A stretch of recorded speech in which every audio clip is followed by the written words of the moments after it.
Assalamualaikum warahmatullahi wabarakatuh. Salam sejahtera bagi kita semua. Welcome back to my channel. Kembali lagi dengan aku Yura. Nah, kali ini aku mau bahas soal teknis lagi. Jadi bagi teman-teman yang belum subscribe channel ini, silahkan di-subscribe dahulu agar tidak ketinggalan pembahasan soal yang berkaitan dengan tes P3K. Nah, sebelum membahas soal-soal teknis terbaru, jadi aku pengen tahu kapan sih teman-teman di sini, para subscriber aku ujian seperti itu ya teman-teman. Jadi silakan membanjiri kolom komentar mengenai jadwal ujian kalian. Nah, kali ini aku mau bahas soal-soal teori belajar nih, teman-teman. Jadi, pencetus teori belajar ini siapa, nama tokohnya siapa, seperti itu. Seperti soal nomor 1 ini. Menurut tokoh dari teori belajar ini, seseorang memperoleh pengetahuan, terutama melalui penerimaan, bukannya melalui penemuan. Informasi verbal, ide-ide, dan hubungan antara ide-ide terjadi secara bersamaan. Menurutnya, pembelajaran terjadi apabila siswa dapat menghubungkan fenomena baru ke dalam struktur pengetahuan mereka. Artinya, bahan belajar itu mesti sesuai dengan keterampilan siswa dan mesti relevan dengan struktur kognitif yang dimiliki siswa. Tokoh yang dimaksud adalah, nah di sini aku akan memberikan kemudahan bagi teman-teman untuk mengerjakan soal teknis yang pedagogi. Jadi untuk menghemat waktu agar teman-teman bisa dengan leluasa memiliki waktu yang panjang untuk mengerjakan soal-soal profesionalnya. Nah, di sini kata kunci untuk soal yang pertama ini adalah melalui penerimaan ya teman-teman, dan juga belajar itu harus sesuai dengan keterampilan siswa dan juga dengan struktur kognitif yang dimiliki siswa. Jadi kata kuncinya adalah belajar melalui penerimaan dan juga sesuai dengan struktur kognitif. Nah, itu masuk belajar menurut tokoh Ausubel ya teman-teman. Jadi kita lihat di sini, jadi jenis belajar menurut Ausubel di situ ada penemuan, ada juga penerimaan. Namun kalau soal nomor 1 tadi itu khusus membahas yang penerimaan ya teman-teman. Nah, kita lihat di sini. Jadi prasyarat agar belajar menerima menjadi bermakna menurut Ausubel itu ada 3. Jadi yang pertama, belajar menerima yang bermakna hanya akan terjadi apabila siswa memiliki strategi belajar bermakna. Yang kedua, tugas-tugas belajar yang diberikan kepada siswa harus disesuaikan dengan pengetahuan yang telah dimiliki siswa. Nah, di sini ada kata sesuai ya teman-teman. Dan yang ketiga, tugas-tugas belajar yang diberikan harus sesuai juga dengan tahap perkembangan intelektual siswa. Nah, jadi jawabannya untuk soal nomor 1 tadi adalah Ausubel. Soal nomor 2, proses struktur kognitif yang mengalami pertumbuhan terjadi sejak perolehan informasi dan diasosiasikan dengan konsep dalam struktur kognitif tersebut. Proses belajar tersebut akan terus berlangsung hingga pada suatu saat ditemukan hal-hal baru. Belajar ini akan terjadi jika konsep-konsep yang lebih luas dan inklusif. Hal tersebut merupakan salah satu prinsip dalam belajar bermakna, yaitu, nah di sini untuk kata kunci soal nomor 2 ini adalah yang lebih luas dan juga inklusif ya teman-teman. Jadi belajar ini akan terjadi jika konsep-konsep itu lebih luas dan inklusif. Itu adalah belajar superordinat ya teman-teman, dari kata super di situ. Nah, kita lihat di sini. Jadi ini masih masuk kepada prinsip belajar Ausubel. Jadi yang bermakna seperti itu. Jadi ada pengaturan awal, ada diferensiasi progresif, ada superordinat, dan juga penyesuaian integratif. Nah, kalau yang soal nomor 2 tadi itu masuk kepada yang ini ya teman-teman. Jadi belajar superordinat. Di situ kata kuncinya adalah lebih luas dan inklusif ya teman-teman, diambil dari kata super seperti itu. Jadi jawabannya untuk soal nomor 2 ini adalah yang B. Soal nomor 3, di dalam sebuah kelas seorang guru mengajarkan peserta didik memahami bangun limas. Tetapi sebelumnya guru tersebut mengajarkan konsep bangun balok, tabung, dan kubus terlebih dahulu. Pembelajaran yang dilakukan guru tersebut sesuai dengan teori belajar Gagne, yakni, nah ini semua yang ada di opsi adalah teori belajar Gagne ya teman-teman. Namun kalau ilustrasi soal di atas itu masuk ke yang mana?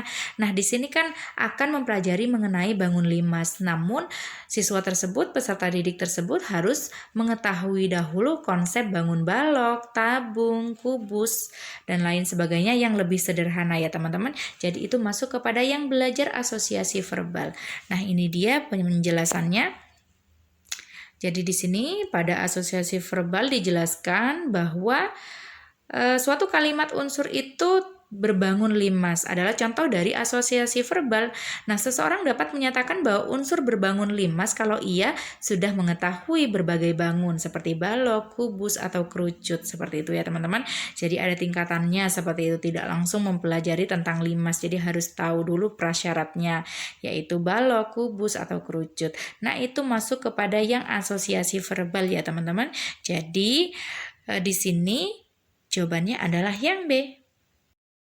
Nah, di sini aku juga kumpulin beberapa definisi mengenai opsi yang tadi ya, teman-teman. Jadi itu sudah sesuai urutan. Jadi dari belajar rangkaian, lalu belajar asosiasi verbal seperti yang udah aku jelasin sebelumnya, ada diskriminasi dan juga konsep. Itu sudah sesuai urutannya ya, teman-teman.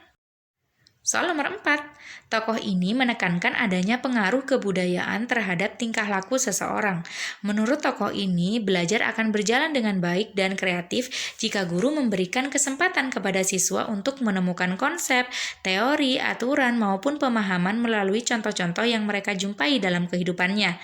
Perkembangan kognitif seseorang terjadi melalui tindakan, gambaran mental atau perumpamaan, dan sistem simbolis. Tokoh yang dimaksud adalah, nah di sini ya teman-teman, jadi ada kata simbol di sini, ini adalah kata kuncinya. Juga ada gambaran dan perumpamaan. Nah, ini masuk kepada yang Brunner ya teman-teman. Seperti kita ketahui kalau Brunner itu kan ada 3, jadi ada enaktif, ikonik, dan simbolik. Jadi bisa mengotak-atik langsung bendanya, lalu juga yang ikonik itu berdasarkan gambar-gambar yang bisa kita lihat, seperti itu ada gambaran yang bisa kita lihat, lalu juga terakhir adalah simbol ya teman-teman. Jadi itu masuk kepada yang Brunner. Nah, contoh ilustrasinya seperti ini. Jadi kalau tahap enaktif itu misalnya anak membuang atau mengambil 4 pensil dari sekelompok 7 pensil lalu menghitung sisanya. Nah, di sini kan menggunakan pensilnya langsung ya teman-teman. Jadi benda nyata seperti itu yang bisa mereka pegang, mereka hitung dengan cara memegang, melihatnya langsung di depan mata mereka. Nah, kalau ikonik itu berdasarkan gambar. Jadi contohnya yang pensil itu ya teman-teman. Jadi 3 pensil merah dengan 4 pensil hijau seperti itu. Jadi 7 dikurangi 4, sisanya yang tidak disilang seperti itu. Nah, kalau sudah simbolik itu adalah tahap terakhir. Jadi biasanya ini sudah umur atas ya teman-teman, tidak muda lagi seperti itu, tidak anak-anak lagi, sudah memahami simbol seperti itu. Jadi 7 kita simbolkan dengan angka 7, lalu juga 4 kita simbolkan dengan angka 4, lalu juga dikurangi juga sudah ada simbolnya ya teman-teman. Jadi sama dengan 3 seperti itu. Itu belajar menurut Brunner. Jadi jawabannya adalah yang B. Soal nomor 5, teori belajar ini lebih menekankan pada tingkah laku manusia. Cara yang efektif untuk mengubah dan mengontrol perilaku adalah dengan melakukan suatu strategi, kegiatan yang membuat perilaku tertentu berpeluang untuk terjadi atau sebaliknya, yaitu berpeluang untuk tidak terjadi pada masa yang akan datang. Hal ini sesuai dengan teori belajar menurut. Nah, di sini kata kuncinya ya teman-teman adalah kita ada strategi yang bisa membuat perilaku tertentu itu berpeluang untuk terjadi atau sebaliknya berpeluang untuk tidak terjadi. Nah, ini adalah kata kuncinya. Nah, kira-kira ini masuk kepada teori belajar menurut siapa sih? Nah, ini kan tampak seperti pemberian penguatan ya teman-teman. Jadi reinforcement, penguatan positif dan juga penguatan negatif.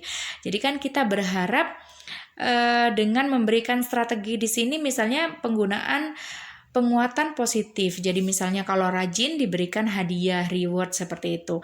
Maka mereka harapannya akan melakukan hal yang sama lagi, jadi berprestasi agar mendapatkan reward kembali seperti itu.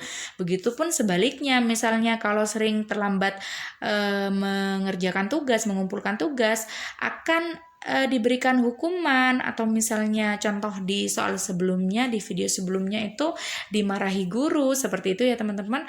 Maka itu masuk kepada yang penguatan negatif, maka itu diharapkan tidak akan dilakukan kembali, seperti itu ya teman-teman.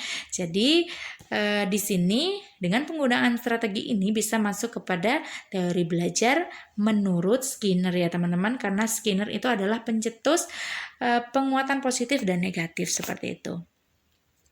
Nah, ini dia hakikat dari teori Skinner, yaitu ada reinforcement, ada positif dan juga negatif. Jadi di sini sesuai banget penjelasannya dengan soal yang tadi ya teman-teman. Jadi penggunaan suatu strategi yang membuat tingkah laku tertentu berpeluang untuk terjadi ataupun sebaliknya itu masuk kepada yang teori dari Skinner. Soal nomor 6, implikasi dari teori tokoh ini diperkuat dengan filsafat konstruktivisme sosial yang berkeyakinan bahwa pengetahuan matematika suatu bentukan secara sosial. Teori ini mengajarkan pengetahuan matematika dari segi sosial dan pentingnya interaksi sosial dalam pembelajaran matematika yang bersifat dua arah dan memberi bantuan secara maksimal kepada anak dalam tahap awal untuk mengambil alih tanggung jawab semakin besar setelah ia melakukannya. Tokoh teori belajar yang dimaksud adalah untuk soal nomor 6 ini kata kuncinya ada di interaksi sosial dan juga pemberian bantuan ya teman-teman. Kalau kalian sudah menonton video aku sebelumnya, kalau teman-teman sudah menonton, ada soal mengenai scaffolding ya teman-teman. Di situ kata kunci untuk scaffolding adalah pemberian bantuan. Nah, kalau scaffolding dan ZPD itu masuk teori siapa sih? Jadi masuk teori yang Vygotsky ya teman-teman. Jadi kalau Vygotsky itu ada dua, ada ZPD dan juga scaffolding. Jadi yang scaffolding itu kata kuncinya adalah pemberian bantuan. Jadi juga kata kunci untuk teori belajar Vygotsky itu adalah interaksi sosial ya teman-teman. Jadi kalau interaksi sosial itu masuk kepada yang Vygotsky. Soal nomor 7. Dalam sebuah pembelajaran, implikasi yang dilakukan oleh Bu Mary adalah sebagai berikut.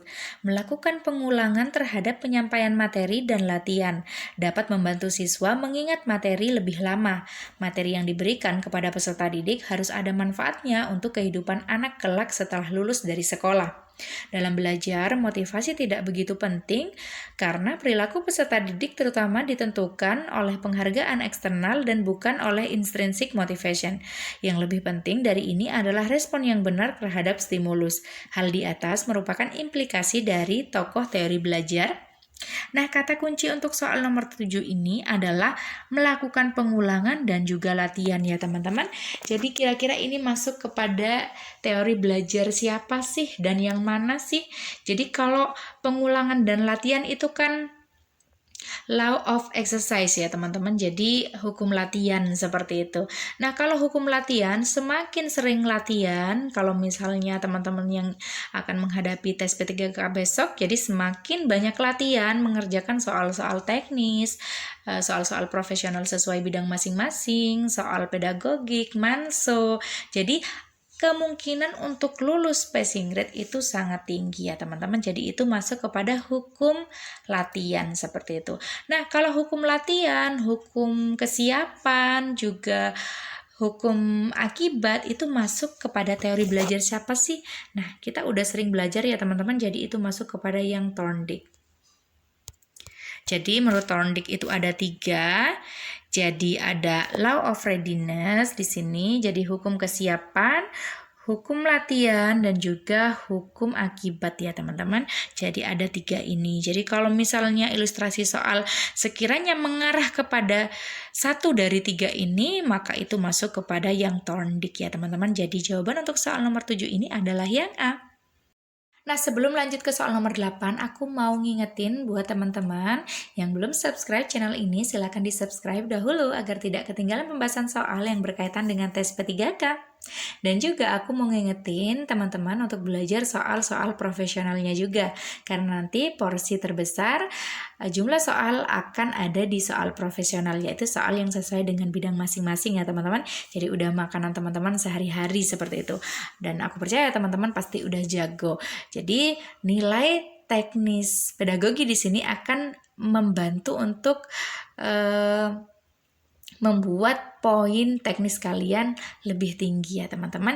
Jadi semoga apa yang aku berikan, kata kunci yang aku berikan, trik yang aku berikan bisa membantu teman-teman untuk lulus dalam tes P3K tahap kedua ini. Guru dalam menyampaikan pelajarannya harus memberikan metode-metode yang mudah dipahami dan diikuti oleh siswa-siswanya. Hal ini dilakukan agar siswa mudah untuk memilih metode mana yang akan diikuti dan diterapkan dalam mengerjakan soal-soal. Cara yang dilakukan guru tersebut merupakan salah satu penerapan dari teori belajar. Nah, di sini kata kuncinya adalah kata diikuti ya teman-teman. Di sini dimention atau disebutkan beberapa kali. Jadi, yang diikuti apa? Metode-metode belajar ya teman-teman yang diberikan oleh guru nanti diikuti oleh siswanya seperti itu agar mereka lebih mudah untuk memahami materi. Nah, di sini diikuti di sini sama dengan ditiru ya teman-teman. Jadi kalau berkenaan dengan tiru meniru itu adalah teori belajar menurut Bandura. Jadi kalau Bandura ini memang identik dengan meniru. Nah, di sini jadi ada 4, menurut Bandura ada perhatian, retensi, reproduksi, dan motivasi. Jadi semuanya itu berkenaan dengan meniru ya teman-teman. Jadi jawaban untuk soal nomor 8 ini adalah Bandura. Perkembangan kognitif merupakan suatu proses genetik, yaitu proses yang didasarkan atas mekanisme biologis perkembangan sistem syaraf.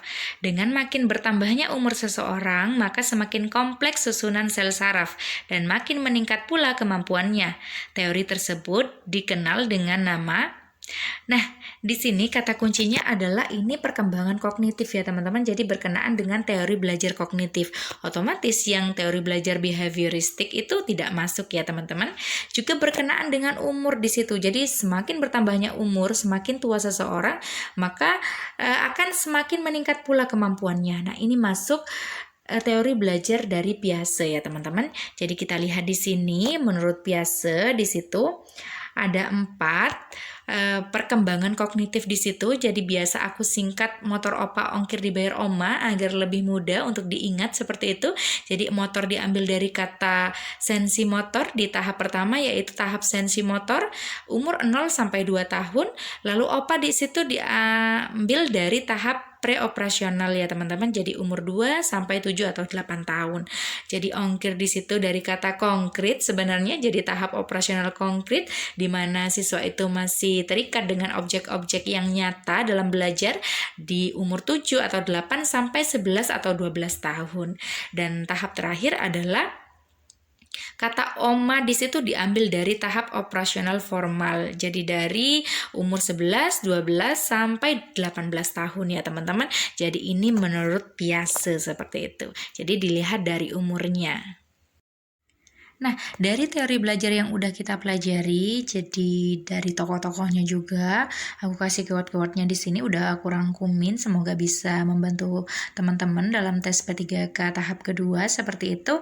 Nah, dari Bandura, dari tadi kita membahas Bandura itu identik dengan kata meniru. Jadi kalau udah ada kata diikuti, lalu juga ditiru oleh siswa kita, atau memberikan contoh kepada siswa kita, lalu siswa kita mengikuti, itu masuk kepada teori belajar yang menurut Bandura ya teman-teman, yaitu meniru. Nah, kalau Ausubel kita udah bahas juga di soal nomor 1 tadi, itu biasanya identik dengan pembelajaran yang bermakna seperti itu, yaitu penerimaan. Juga ada Pavlov di situ berkenaan dengan pembiasaan ya teman-teman, classical conditioning atau kebiasaan. Juga ada Thorndike, kita udah sering bahas seperti itu. Jadi ada hukum kesiapan, hukum akibat, dan juga hukum latihan ya teman-teman. Jadi tadi contohnya semakin sering kita latihan maka akan semakin bagus hasilnya. Juga semakin kita siap juga semakin bagus hasilnya ya teman-teman. Nah, lalu juga ada Skinner, kita udah sering bahas juga. Kata kunci untuk teori belajar Skinner itu adalah penguatan, yaitu ada positif negatif di situ simbolnya. Jadi reinforcement. Jadi positif sama negatif reinforcement. Juga ada berkenaan dengan pemberian reward dan juga punishment ya teman-teman. Lalu juga ada Van Hill, ini yang terbaru banget kita bahas di video kemarin. Jika teman-teman belum menonton, silahkan ditonton videonya. Nah, nanti linknya akan aku letakkan di deskripsi video ini ya teman-teman. Berikut juga aku sertakan sumber yang membahas mengenai teori Van Hill di situ. Jadi ada tahap dan fase. Kalau tahap ada pengenalan, tahap analisis, pengurutan, deduksi, dan keakuratan. Jadi kemarin yang keluar di soal itu adalah yang tahap pengurutan. Lalu kalau fasenya itu ada fase informasi, orientasi, eksplisitasi, fase orientasi bebas, dan fase integrasi. Dan kemarin yang keluar di soal adalah yang fase integrasi. Nah, alangkah baiknya kita mempelajari semua tahap dan fase di situ. Jadi kalau misalnya fase integrasi udah keluar, belum tentu keluar lagi ya teman-teman. Jadi bisa yang ditanyakan itu fase orientasi atau informasi seperti itu. Silakan sumbernya bisa kalian download, linknya ada di deskripsi video ini. Lalu selanjutnya adalah tokoh Piase. Jadi kalau Piase itu identik dengan yang 4 tahapan tadi ya teman-teman, yang sesuai umur seperti itu. Jadi semakin matang umurnya, semakin dewasa, jadi semakin banyak pula pengetahuannya seperti itu. Jadi motor opa, ongkir dibayar oma, ini agar memudahkan teman-teman untuk menghafal tahapannya. Jadi motor dari sensi motor, opa di situ praoperasional, lalu ongkir operasional konkret yang masih tergantung dengan objek-objek yang nyata atau yang konkret. Lalu OMA di situ operasional formal yang paling tinggi seperti itu. Juga berkenaan dengan asimilasi, akomodasi, dan ekuilibrasi. Teman-teman yang masih bingung dengan ketiganya, yaitu asimilasi, akomodasi, dan ekuilibrasi, nanti silakan menonton video pembahasan khusus 3 ini ya teman-teman. Jadi di situ aku udah bahas tuntas dan juga ada soal latihannya seperti itu.